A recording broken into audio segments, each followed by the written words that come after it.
Hi everyone. If you're new to the channel, welcome. It's great to meet you. If you have been here before, hi, it's wonderful to see you again.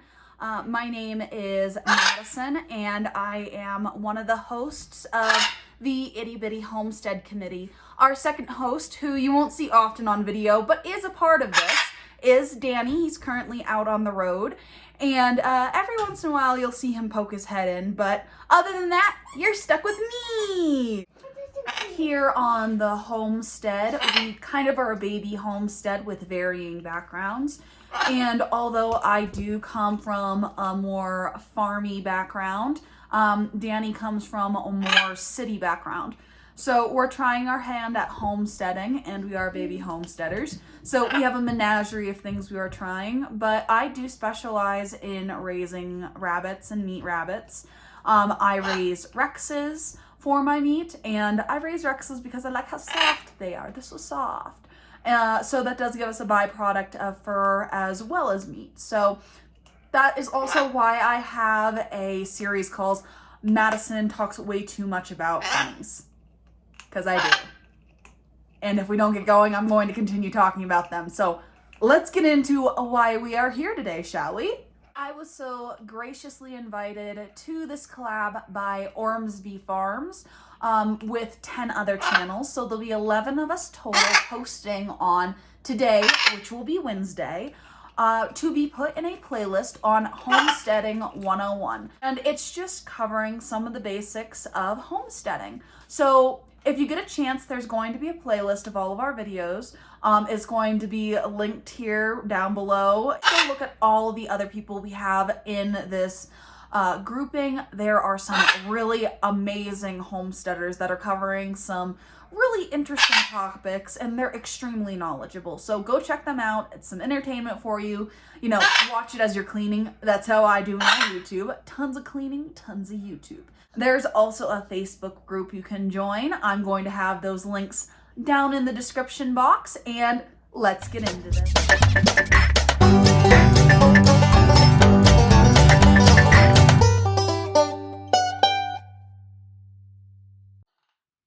As you saw from my very fancy intro, my subject for today is mapping out your homestead. The first thing I suggest when mapping out your homestead is do your research. Thank you, Rick. Do your research, right? Ensure that you have your correct property lines. See if there are any maps already of your area. And also, fun little fact, there's this lovely thing called Google Maps. What's so great about Google Maps?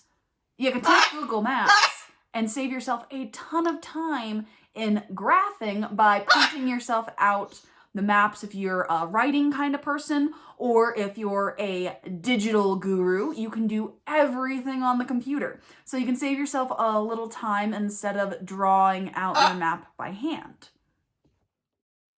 When mapping out your homestead, the easiest way to do it is to do your research and get some documents.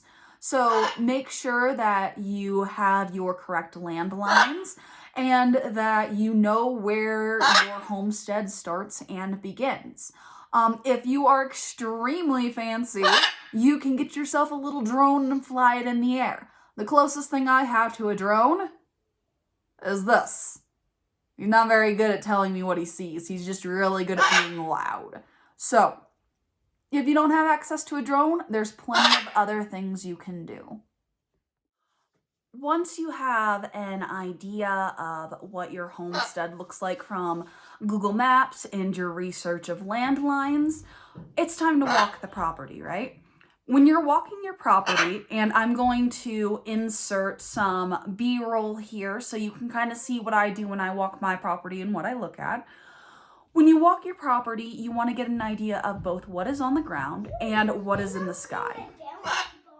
Some things you want to mark and map out are power lines, large trees that are going to be hard to remove, areas topographically that maybe aren't sustainable for things like buildings or farm animals, such as cliffs. Cliffs are bad juju, right? No one wants to fall off a cliff, and no one wants their cow falling off a cliff. So those are some things to mark out, as well as buildings that are already on your property.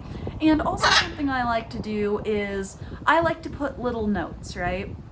Little notes like, oh, this area has really nice grazing area for clover, or, this area is really flat and would really sustain well a chicken coop. So little notes like that to kind of give you an idea of what you want to do with your property.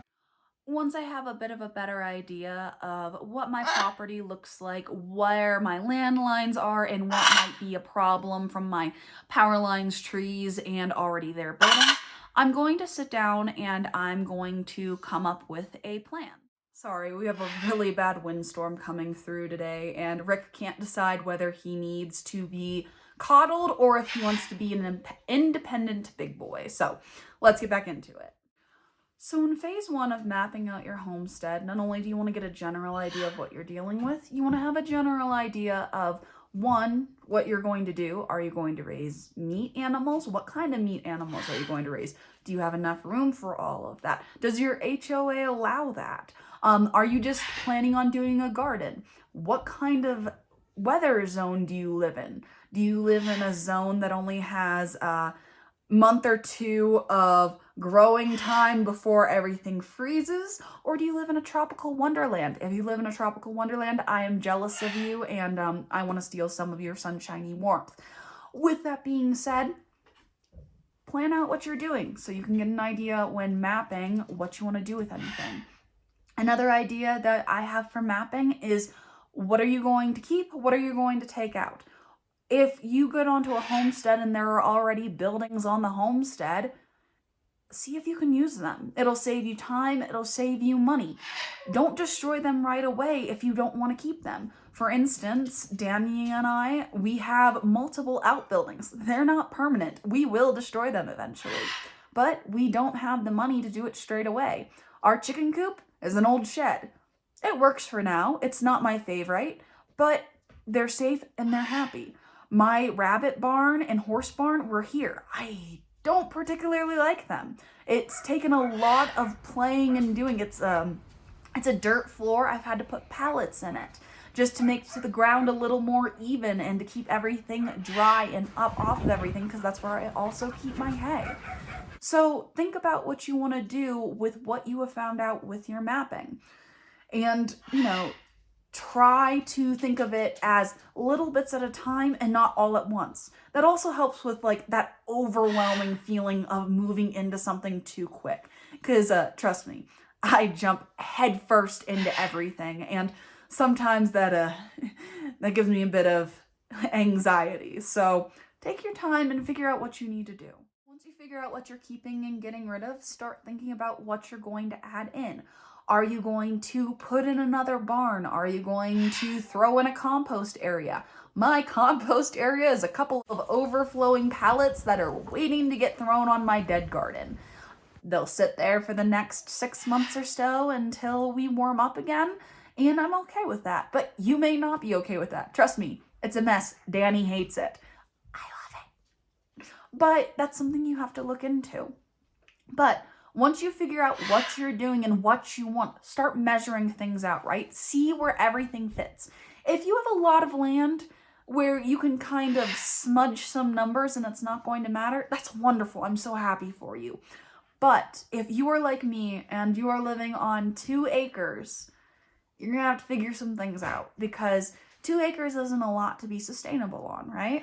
So your numbers are going to have to be exact, and you're really going to have to play with some things to make everything that you want fit. I'm not saying you need a lot of land. You can be sustainable in suburbia with a garage and an outdoor garden. We can talk about getting around HOAs if you want. That's another video for another day that I would love to do sometime. But there are ways to do things, and measuring out your land is a good idea.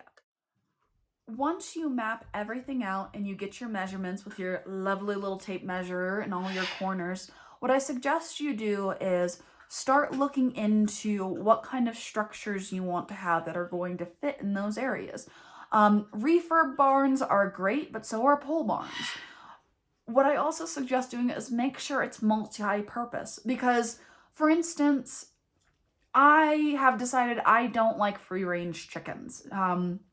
We've lost too many to various kind of things, but we still want to make sure that they have an ample amount of space to run around in. So when we do our coop, we're going to have a run.